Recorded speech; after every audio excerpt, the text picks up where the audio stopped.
Morning everyone. আজকে হলো শ্বশুরবাড়িতে সেকেন্ড দিন। তো আমার শ্বশুরবাড়িতে এলেই প্রথম কাজটা হয় স্নান টান করা, তারপর আলু ভাজা করা। তো মা কেটেই রেখেছিল, আমি চটপট আলু ভাজাটা বানিয়ে নিলাম।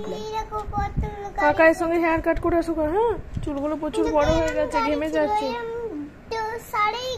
হ্যাঁ, আমি কি বলছি, কাকার সঙ্গে হেয়ার কাট করে আসবে। হ্যাঁ, খুব বড় বড় হয়ে গেছে হেয়ারগুলো, ঠিক আছে, ঘেমে যাচ্ছ। তো আজকে সন্ধ্যাবেলাতেই চলে যাব বাপের বাড়ি, কারণ বাড়িতে আছে কাল থেকে পুজো। তো ওর জন্য এখন জামা কাপড় গোছাতে এসেছি। আর যেহেতু আমি দিল্লিতে থাকি, কোন শাড়িটা কোথায় আছে আমি ভুলেই যাই। তো ওগুলো সব কটা বার করেছি, এবার একটু গুছিয়েও রেখে দেবো, মাঝে মাঝে তো গোছানোও দরকার। তো একটু গুছিয়েও রাখবো, আর এরপর আমি বাকিগুলো শাড়িগুলো পরে নেবো। আর এটা হলো আমার বেনারসির ব্লাউজ, বিয়ের বেনারসি ব্লাউজ। কিন্তু তখন যা রোগা ছিলাম, আর এখন মোটা হয়ে গেছে, কিছুতে ব্লাউজটা হয় না। আর এখন সেটা ভেবে দুঃখ হয়। বাবা রে, আমি আবার করে নেবো, মুখটা শুকিয়ে গেছে রে।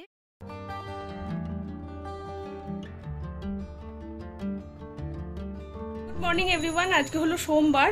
কালকে ব্লগটা আর কন্টিনিউ করতে পারিনি, এত পরিমাণ গরম এখানে জাস্ট টেকা যাচ্ছে না। তারপর কালকে সন্ধ্যাবেলায় এসেছি বাপের বাড়িতে। তো অরিন্দম দিয়ে খাওয়া দাওয়া করে ও রাত্রের বাড়ি চলে গেছে। ও আর কালকে আসবে। আমাদের এখানে ষষ্ঠীতে পুজো হয়, মানে বিশাল ধুমধাম করে মনসা পুজো হয়।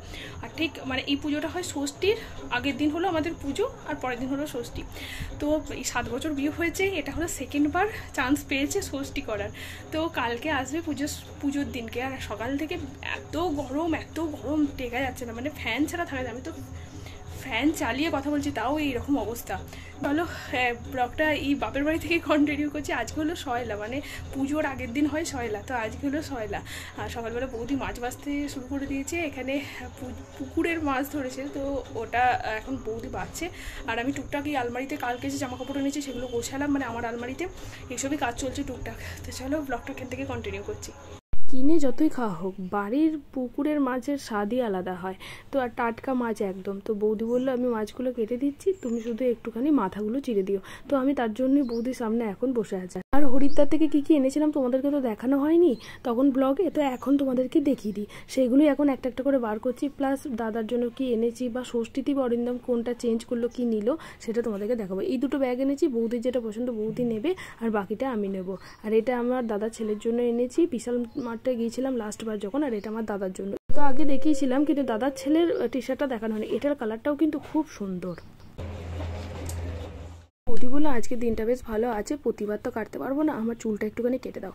তো আজরে দেখলাম, ও বলছে একটুখানি কেটে দাও, কিন্তু আজরে দেখলাম এটাকে খুব ভালো করে সেভ করতে গেলে অনেকটাই কাটতে হবে। তো এই যে ফাইনাল লুক। আজকে দুপুরে লাঞ্চ নিয়ে বসে পড়েছি। টাটকা মাছের তেল ছিল, আমার ভীষণ ভালো লাগে। আর এখানে ভিন্ডি ওই দই দিয়ে একটা রেসিপি বানিয়েছিল মা, এটা ভীষণ ভালো বানায়। আর মাছ দিয়ে ফুলকপি দিয়ে আলু দিয়ে তরকারি। আর এখানে ছিল দইয়ের সঙ্গে বোঁদে। কে কেউ খেতে ভালোবাসা অবশ্যই জানিও। অতিরিক্ত গরম হলে যা হয়, টেবিল ফ্যান ছাড়া থাকা যাচ্ছে না, তাই মাকে ষষ্ঠীতে এটাই গিফট করে দিলাম। আগের বার যখন এসেছিলাম এখানে যা যা নাইটি ছিল আমি নিয়ে চলে গিয়েছিলাম। তো এখানে কোনো নাইটি আমার নেই, তাই এত গরম যে থাকা যাচ্ছে না। তাই বৌদি, আমি, ভাইপো আর আমার ছেলে মিলে সবাই মিলে বেরিয়ে পড়লাম। এই রেড কালারেরটা নিলাম, আর এই যে স্কাই কালারের এটা নিলাম। তো দুটো নাইটি কিন্তু দেখতে খুব সুন্দর, একদম জামার প্রিন্টের।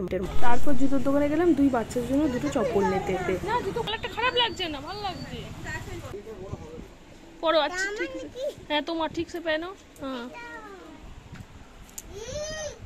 রূপের জন্য এটাই ফাইনাল করলাম, দেখতেও বেশ সুন্দর আর ওরও ভীষণ পছন্দ হয়েছে, তাই এটাই ফাইনাল করে দিলাম। তো এটা বৌদি গিফট করলো। আর এদিকে দাদার জন্য কিনতে এনেছি এই একটা প্যান্ট নিলাম।